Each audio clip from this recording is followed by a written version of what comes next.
আসসালামু আলাইকুম রহমতুল্লাহি আবরকাত। আলহামদুলিল্লাহ, বেশ কিছুদিন পরে আজকে আমরা একটি ভিডিও নিয়ে এসেছি।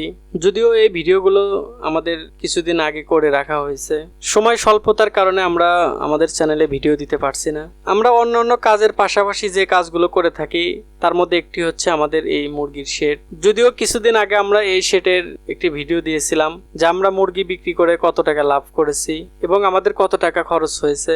আজকে আমরা দেখাবো আমাদের এই শেডটি আমরা কিভাবে পরিষ্কার করি। আমরা পুরো শেডের ভিতরে একদম পানি দিয়ে ভরে ফেলি, তারপরে কিছুক্ষণ পর যখন এই মুরগির যে লিডারগুলো লেগে আছে সেগুলো একদম নরম হয়ে যায়, তারপরে ঝাড়ু দিয়ে এগুলো ঝাড়ার পরে একদম পরিষ্কার হয়ে যায়। তো আমরা শেডটি সঠিকভাবে পরিষ্কার করে ফেলি এবং জীবাণুনাশক হিসেবে চুন, ব্লিচিং পাউডার, কেরোসিনের তেল এগুলো দিয়ে আমরা একদম জীবাণু মেরে ফেলি। আমরা একদম অল্প খরচে আমাদের শেডটি করেছি।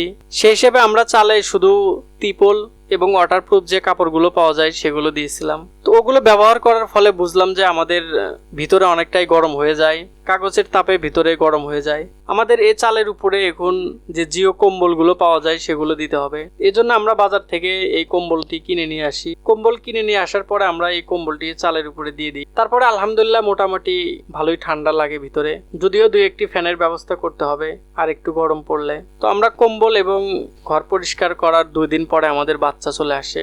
আপনারা দেখতে পাচ্ছেন যে আমরা আমাদের শেডের মাঝখানে বাচ্চা রেখেছি, চতুর্পাশে ভালোভাবে কাপড় দিয়ে ঢেকে তার ভিতরে আমরা বাচ্চা ছেড়ে দিই। আমাদের গত ব্যাচে ছিল টাইগার মুরগি, কিন্তু এবার আমরা টাইগার মুরগি না নিয়ে আমরা ব্রয়লার মুরগি নিয়ে এসেছি। আমরা বাচ্চা বোর্ডিং এর সময় খুব বেশি অ্যান্টিবায়োটিক ওষুধ দেই না।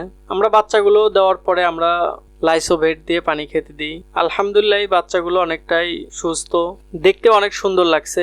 যাই হোক, সবাই আমাদের জন্য দোয়া করবেন, আমাদের খামারের জন্য সবাই দোয়া করবেন। আল্লাহ তাআলা যেন আমাদের খামারের মধ্যে বরকত দান করেন। হাসবুনাল্লাহু ওয়া নি'মাল ওয়াকিল। বান্দার জন্য আল্লাহ তাআলা যথেষ্ট। আসসালামু আলাইকুম ওয়া রাহমাতুল্লাহি ওয়া বারাকাতুহু।